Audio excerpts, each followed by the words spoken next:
Salut tout le monde, salut les amis. Alors, bienvenue dans votre chaîne préférée, l'information en temps réel, la République de l'info.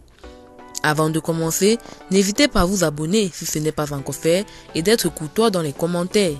On commence. Du côté du Mali, le coup de force consistant à l'infiltration à Bamako de mercenaires avait été sagement orchestré à Abidjan. Cependant, ce coup fourré a lamentablement foiré à l'aéroport de Bamako. Là, cette infiltration rocambole s'est achevée avec l'arrestation de 49 éléments des forces armées ivoiriennes, dont la plupart appartiennent aux forces spéciales. Dans quel cadre ces militaires ont-ils été envoyés à Bamako? Quels étaient les objectifs visés par les commanditaires de cette infiltration? Les enquêtes en cours permettront sans doute de lever des voiles sur cette affaire qui sent une forte odeur de mercenariat commandité par Alassane Ouattara. Le gouvernement malien a été clair et précis dès l'éclatement de cette affaire. Les 49 militaires ivoiriens arrivés sur notre sol le 9 juillet 2022 se trouvaient illégalement sur le territoire. Résultat, ils ont été immédiatement interpellés et leurs armements, munitions et équipements ont été saisis. Selon les autorités maliennes, les soldats ont justifié leur présence dans le pays en fournissant 4 versions différentes.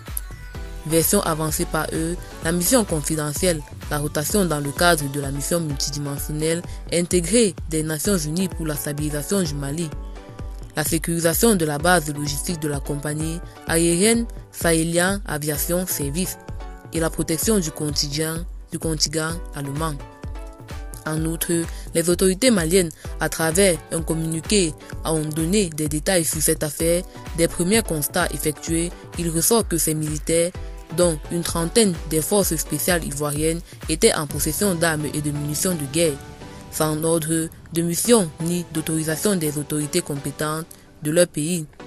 Plus grave, la profession réelle de la plupart des militaires était dissimulée.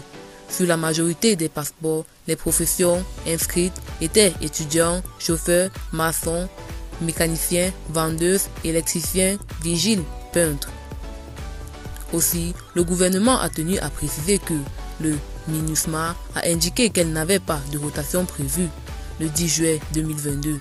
Ce n'est pas tout. En effet, le gouvernement a également indiqué que des responsables des forces de défense et de sécurité maliennes ont contacté immédiatement leurs homologues ivoiriens, qui leur ont affirmé qu'ils ignoraient tout de la présence des militaires ivoiriens interpellés. Eh bien, c'est tout pour cette note d'information.